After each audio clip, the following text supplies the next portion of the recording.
My God, I hate drugs.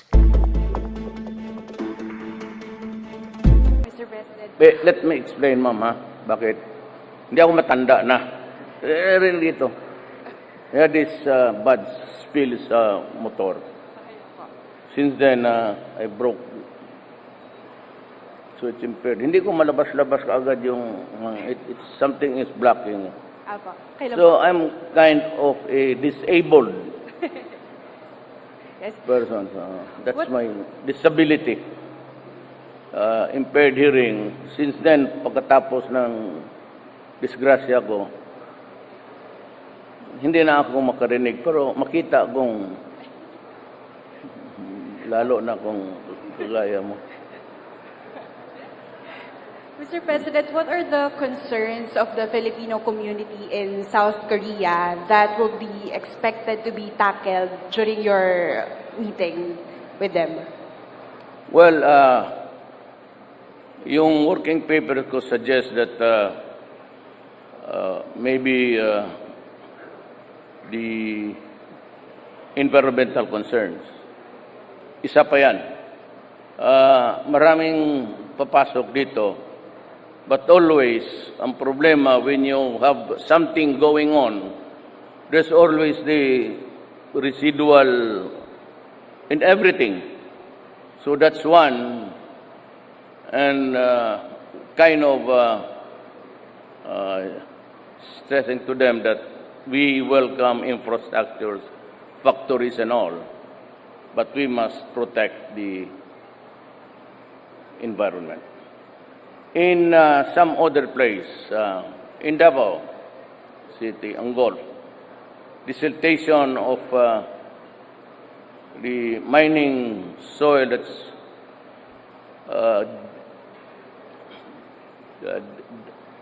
the residual soil just plays around. Whenever the rain, they go down because it's an open pit mining.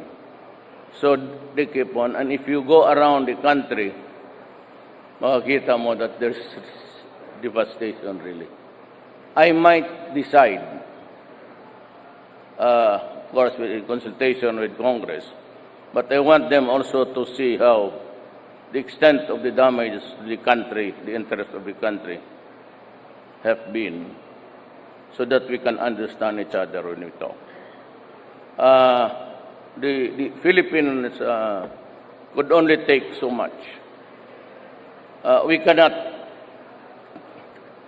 entertain all who want to mine in the Philippines. There has to be something of a stoppage somewhere. Ako, I am in favor of not granting anymore and altogether change the method of getting the minerals out. Open pit cannot be a solution. And even yung digging it inside. Meron kayong nilalabas sa ano, and it goes down, whatever, it goes down to the tributaries, rivers, and to the sea. And it has damaged not only the environment around, but it has damaged the marine life of many. And you see that when you ride, you fly, and you see so many communities, and the brown siltation covers an area already impossible to manage. I'd like just to say that ang bayan po nangailangan ng pera, but in this part of the investments dito sa mining, I would like to talk about it openly with the people in the coming days. I am not targeting it next year. I will do it this year. Maybe next year, baka wala na ako. You know, who knows? I want, as long as nandito pa ako sa mundong ito, I will do it while I am here. Lahat yan. And Boracay sing because ganito yan, it's a resort, international, first class. You know, I did not spend money for government just to accommodate yung mga mayayaman. It is not for them. That is why, kung meron ka, the remaining areas there, total agricultural pati forestal man, I have yet to see a document that says that it is also commercial and residential. So, ibigay ko na yan sa mga tao for agricultural purposes. Kapag hindi, kukunin ng mga may pera yan, gawin lang yan nila ng resort.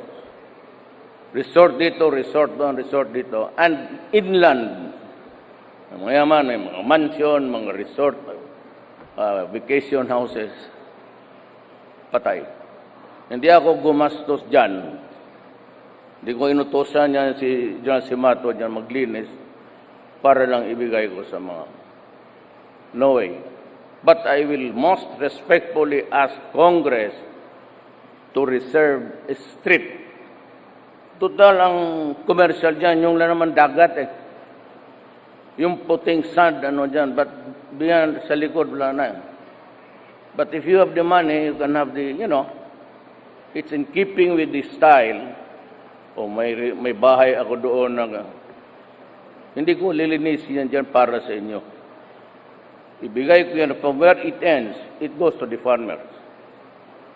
I will not allow residential. You will spoil everything. Kasi rarami yan. Then, saan pupunta yan? Goes to the sea. Again. Now, if you have a huge water treatment there, but can we afford it? Can they afford it? Same. So, buti na yung magkaintindihan tayo ngayon. Salamat po. Thank you. Thank you, Mr. President. Wala pa? Isa pa. Kung kaya pa yung piloto, sabi ni... It's 12:30. Departure time is 12:30. Bam Alegre of GMA 7. GMA 7. President, good evening. President, yung from the United Nations, nag-comment na naman na special rapporteur about sa mga justices po na nag-express siya ng pagkabahala raw doon sa public statements niya daw po kay dating Chief Justice Maria Lourdes Sereno, sir. Any comments about doon? Again? Siya na lang. Ano siya isulti niya? Comment lang po ni President dun sa statements na nababahala raw yung Pati pala ito yung hindi sumakay ng aeroplano, hindi rin makarinig eh. about yung public statements dun sa Sereno. Mr. President, nababahala daw yung mga international justices dun sa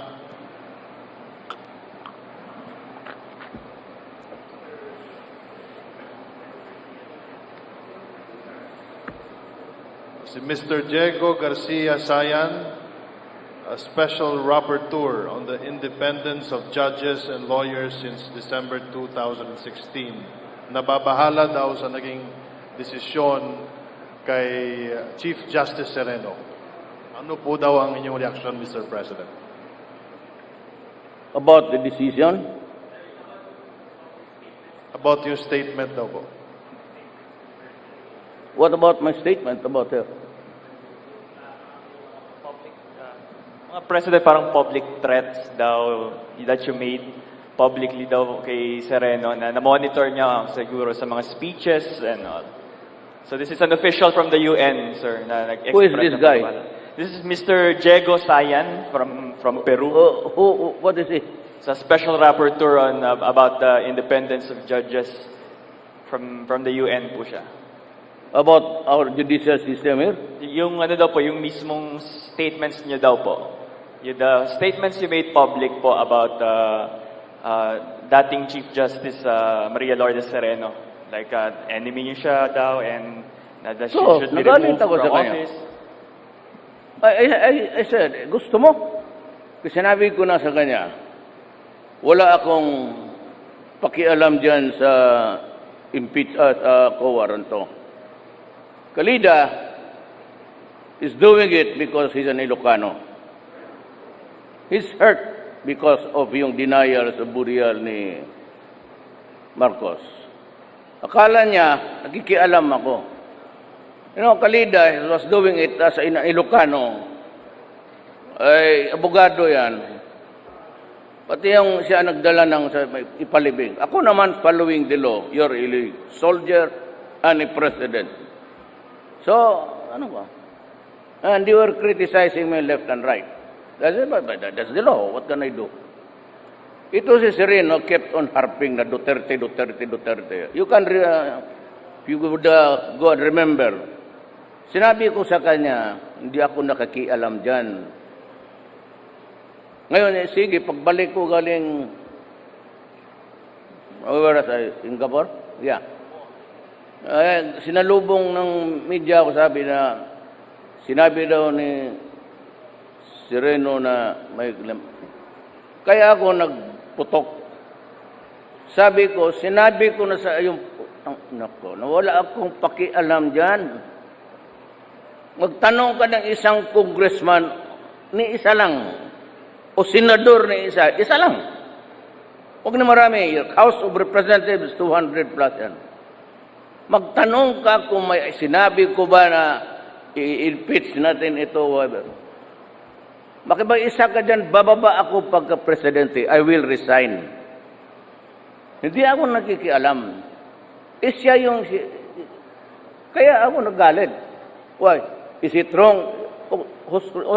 Sino yung rapporteur na yan? Mr. Diego Sayan is from Peru, sir. Diego Garcia Sayan, Special Rapporteur on the independence of judges and lawyers. He is not a special person, and I do not recognize his rapporteur title. Tell him not to interfere with the affairs of my country. He can go to hell. Sabi mo, kikaalam sa, that's an internal problem of the country. He should not meddle it, with it, brother. Yan ang, alam man ninyo, bakit I exploded. Kasi sinabi ko sa kanya, wala, sinabi ko na sa iyo, hindi ako It is not my habit, actually. Hindi ko pinapakialaman niya, dap na yan, sinong nagkapera dyan, sinong nagnakaw.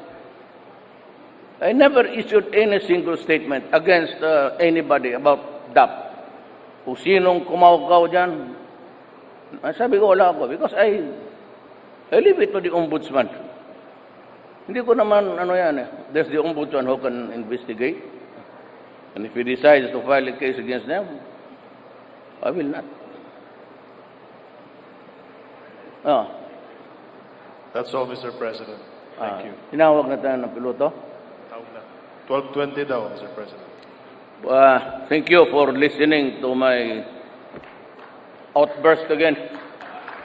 Walang pakialam. Sabihin mo yan, putang inang rapporteur na yan. Pumunta sa impyerno.